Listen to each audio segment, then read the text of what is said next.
Эфирде Бишкек Транзит көркем публицистикалык информациялык аналитикалык программасы. Бишкек Транзит программасын көрүүчүлөрүнө мен жолум кандай ачык болсо, аларга да ошондой ачык жол болду. Анткени мен бүгүн Кыргыз улуттук мамлекеттик телерадио компаниясынын кайсыдыр бир бөлмөсүндө Россия телеканалынан келген чоң конок. Чоң болгондо да мен үчүн аябай урматтуу адамдардын бирин жолуктурдум. Бул Владимир Кириллович Молчанов болчу. Анда алгачкы суроо. Владимир Кириллович, вы сколько дней в нашей студии? Я здесь уже 3 дня, а в студию только сейчас попал. Сижу, монтирую, занимаюсь своей обычной работой. Вы с Москвы приехали, так? Да. Разницу видите Москвы и Бишкека? Безусловно, вижу, и в гораздо лучшую сторону, в Бишкеке. Вы хотите сказать, мы как-то сохранились? Я не уверен, что вы сохранились так же, как и мы, но, во всяком случае, немного погуляв по вечернему и ночному Бишкеку, я совершенно не ощутил то, что постоянно ощущаю в Москве. Там в воздухе все время висит преступление, постоянно. Это атмосфера страха, атмосфера, в которой каждую минуту, каждую секунду могут взорвать машину или достать автомат или стрелять. Здесь я этого не ощутил. Может быть, я не прав, но, в всяком случае, я довольно долго ночью здесь гулял. Ну, тихом омуте черты водятся. Нам виднее. Владимир Кириллович, скажите, вас здесь узнают люди?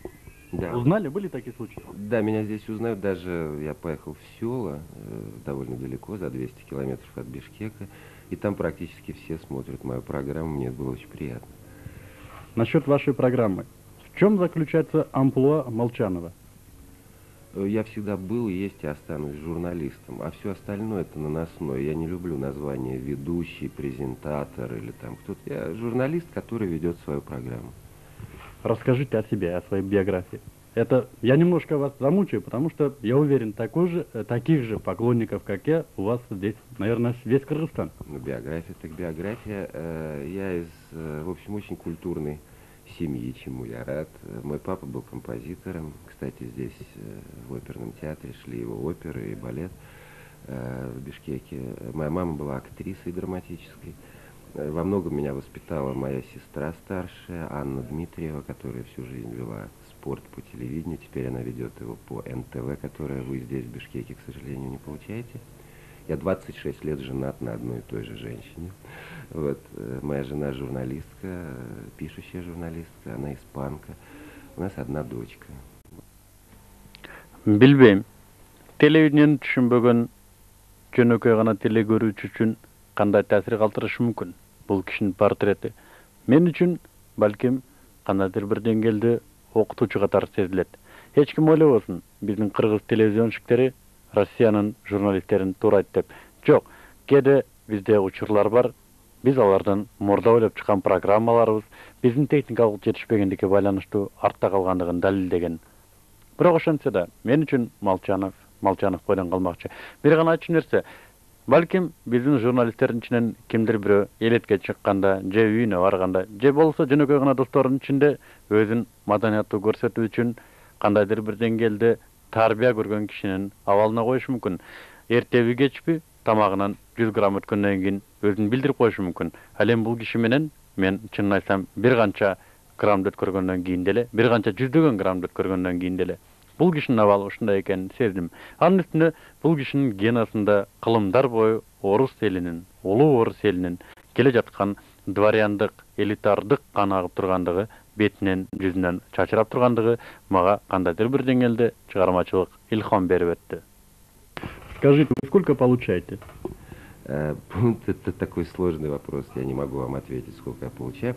Во-первых, в нашей телекомпании никто друг у друга не спрашивает зарплаты. Во-вторых, все зависит от размеров гонораров. Я не могу вам сказать, сколько я получаю. У вас сложилась какая-нибудь картина о нашем телевидении, кыргызском телевидении? И какая она?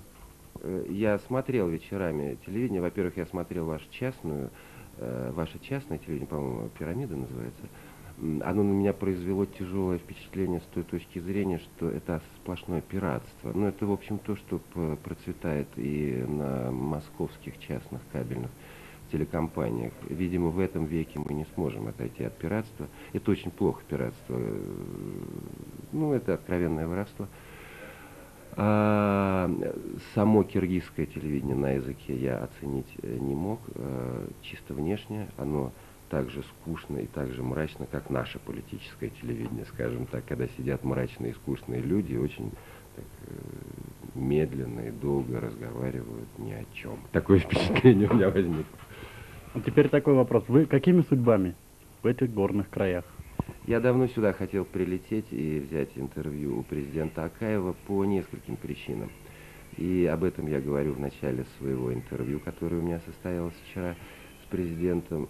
Для многих русских Киргизия осталась одним из немногих уголков в бывшем СССР, где более или менее существует некая стабильность и некая демократия, которая сегодня в России, например, с каждым месяцем и с каждой неделей становится все меньше и меньше.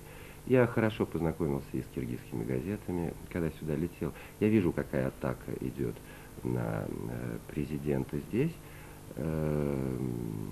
Мне нравится очень эта атака. Журналист должен атаковать, журналист не должен быть лизоблюдом, он не должен быть придворным человеком. Но только, как мне кажется, внутренний журналист должен соблюдать какие-то этические границы. Вы посмотрите, что делают с нашими журналистами, с российскими, когда они выступают резко против либо президента, либо против спецслужб. Уже очень и очень многих, да. С этой точки зрения Киргизия меня очень и очень привлекла, во всяком случае, пока я готовился к этой поездке. Владимир Кириллович, вам не хвастались, что Кыргызстан является островком демократии? Нет, понимаете, мне можно, я достаточно опытный человек, передо мной можно долго... Вот, я хотел спросить... Передо мной можно долго-долго хвастаться, но, в общем, я анализирую, я сравниваю. Демократии как таковой, в общем, нигде из бывших советских республик нет. И нет даже, в первую очередь, в тех, которые первыми провозгласили демократию. Я имею в виду прибалтийские республики, Латвию, Эстонию, ну, в меньшей степени Литву. В Киргизии не могла возникнуть сама по себе демократия так вот быстро, вдруг. Но, тем не менее, когда я сравниваю это с тем, что происходит в соседних республиках, скажем, в Туркмении или в Узбекистане, безусловно, вы в очень выигрышном положении в этом плане. Теперь вот камера и зрители нашего 13 канала. Ваши пожелания? Да, мои пожелания очень просты. Я вот вспоминаю чудесный фильм. Я забыл, как он называется. В нем играли Ульянов и Гурченко да, очень трогательно повторял: единственное, чего хочу, чтобы войны не было. Я тоже очень боюсь, что в России в следующем году может возникнуть серьезный, очень серьезный гражданский конфликт, который, безусловно, если он, не дай бог, возникнет, отзовется тяжелым эхом и здесь, в Киргизии, и вообще во всех других республиках. Вот дай бог, чтобы этого не произошло. Ну а так как-нибудь выдержим, вытянем. Эфирде Бишкек Транзит көркем публицистикалык информациялык аналитикалык программасы.